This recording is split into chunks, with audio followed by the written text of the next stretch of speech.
Okay, now I promise there is a video coming where the SL8 will go back to back against the Ostro with some detailed analysis with the new Fabio Assioma power pedals that I bought, which are very good by the way.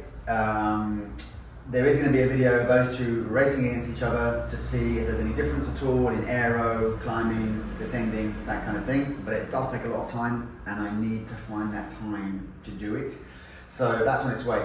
But in the meantime, just to mention something which is super interesting, I think, and very important for every cyclist out there, is the length of your cranks. Because as you may know, I have fitted this CyberEye carbon crank set just recently, and I went down from 170 to 167.5, so one step lower.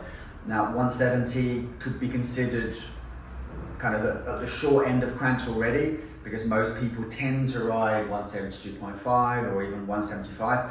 But generally speaking, most people now are reducing the length of their cranks, and 170s are becoming more common, and we are seeing more and more people riding 160s, 165s, that kind of much shorter length.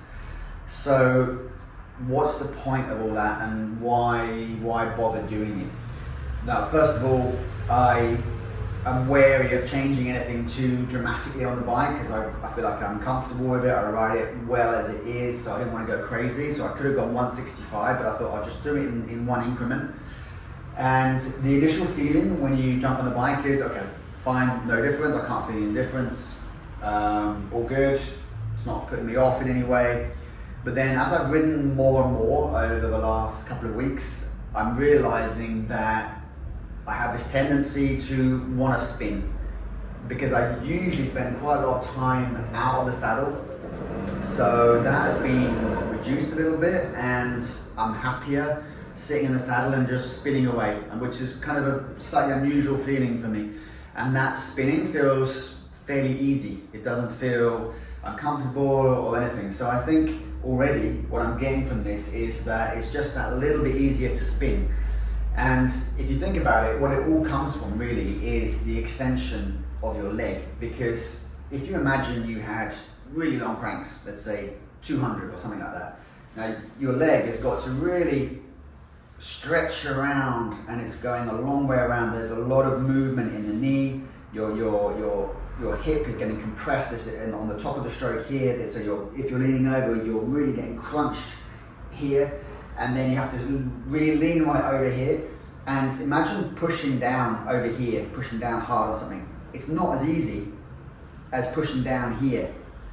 So yeah, although, and I think this is what has misled people for a long time, is that, oh, longer cranks, more leverage, better. But not necessarily, because if you imagine it being super long here, you couldn't really push it. It's too far away to push hard. So yeah, obviously it's an extreme, but you kind of get what I'm saying, that if you have a smaller crank and you're doing this, you can really push quite easily. And not only at the peak torque spot, which is around sort of 2, 3 o'clock, but also in the more dead spots, so 1 o'clock, 4 o'clock, 5 o'clock, you can also push that a little bit harder. So what is often said is that when you go for smaller cranks, you need to increase your cadence to maintain the same power output. In theory, yes, that's correct, because power is torque times the angular speed, the angular velocity of your pedal, your cadence. So yeah, you would need to push either spin faster or push a little bit harder to keep the same power output.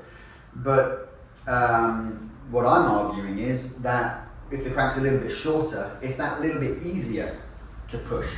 So potentially you could actually push that a little bit harder, but it's not really costing you a great deal in terms of your effort. And then yeah, increase cadence as well, sure, why not? Because it's that little bit easier to spin. So if you can actually increase the amount of force you can put through, because it's in an easier position for you to push, and increase the cadence as well, then actually you're gonna have a higher power output.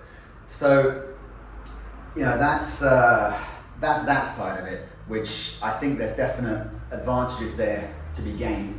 And that's before you even start getting into the whole aero benefit of shorter cranks as well. Because if, as already mentioned, you're not having the high crank crunching you in the chest when it's coming up, then you are able to